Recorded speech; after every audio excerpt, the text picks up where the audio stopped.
All right, the Bowie State Bulldogs season has come to an end. Not necessarily the way I would have liked it, but hey, we had some growing pains. But I would say ultimately we fought hard. Guys didn't give up, and we made do.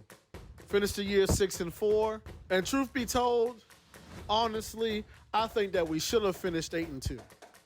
Shouldn't have lost to Chowan, and definitely should not have lost to Shaw. Definitely shouldn't have lost to Shaw. We win those two games, we're 8-2, and who knows, we might be in the championship. But, it is what it is. 6-4, that's honestly, any of you who know Bowie State history, you know that 6-4, not too long ago, we would have been hoping and praying to finish with that kind of record.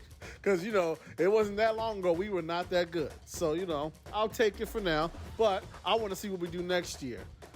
Most importantly, what I'm looking at for next year, we got to get that running back position. We got to improve at running back next year, for sure. Have to improve at running back next year. And that's strange because the one thing about Bowie State, even when we were bad, we always at least had a good running game. Always. You talk about Isaac Redmond. You talk about Rodney Webb. You talk about Khalil. We've always had a good running game. This year we were down in that position compared to what we usually do. So we have to improve in the running game. I'm also interested to see what are we going to do next year at quarterback. Golad is a grad student, so it's going to be interesting. We have a couple on the roster. We got, number 10, but he's, for the most part, just been doing a lot of Wildcat stuff, not a whole lot of throwing. There's also some other guys on the roster, but, who's going to be ready to play, who's going to step up, who's going to lead the offense.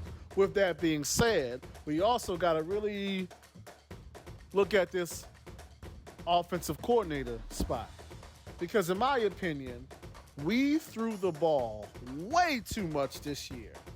Now, that might have been because, the running game wasn't what it used to be. But at the same time, we threw the ball entirely too much this year at times. Like, there would be certain games where we're up, we're playing well, we're playing a team that's not really good, like a Livingstone or a Lincoln, for example. And for whatever reason, we want to drop back and throw the ball 40, 50 times. You're playing teams, they're not very good. They're small at the D-line. Run the ball down their throat, run the clock, and let's get out of here with a dominant victory. But too many times this year, we got very pass happy and extended games for longer than they needed to be. So we got to work on that next year. But there is a bright spot. We have a tight end. Now, granted, he's skinny. He definitely needs to get a lot stronger and probably got to work on hands and stuff like that. But I think it was number 88. We got this dude at tight end. This guy is huge. If he can get in that weight room, get stronger, work on that footwork, work on them hands, next year, he's going to be a problem. I'm telling you, CIAA DBs are not going to have anything for this guy next year. They got to get him in the gym right now, like yesterday. Because if he gets his body right and his fundamentals right, a problem. Like when I say he's a big guy, what I mean is literally you can just throw it up. There's nothing these CIAA DBs are going to be able to do with him. So I'm looking to see what we do with him. Also, wide receiver.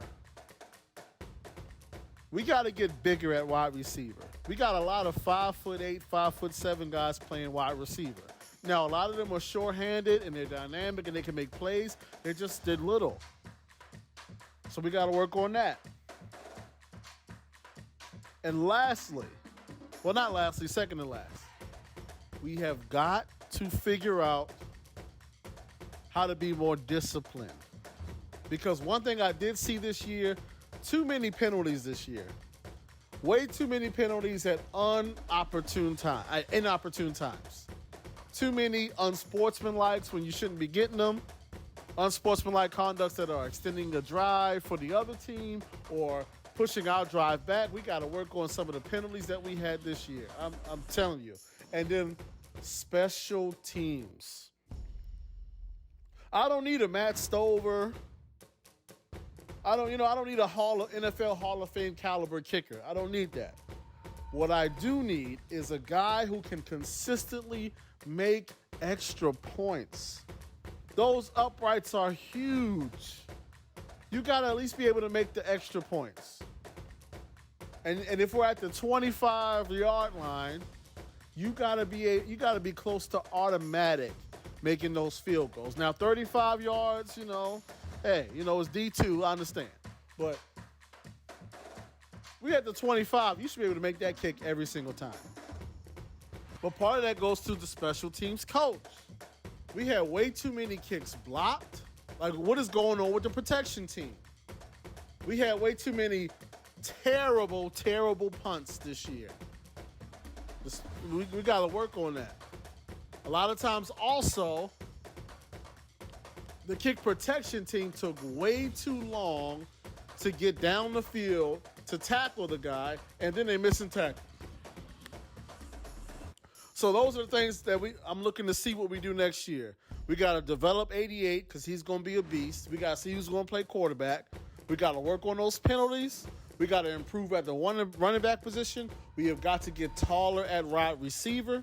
Next year, I'm expecting us to get closer back to where we were. So that's all I'm going to say on that. Well, like I said, we finished the year 6-4. I'll be interested to see, in a couple of months from now, who we bringing in, who we're signing in the area, and then I'm definitely going to be looking forward to spring ball, see what the team is looking like, so hopefully we can get back to where we were prior to.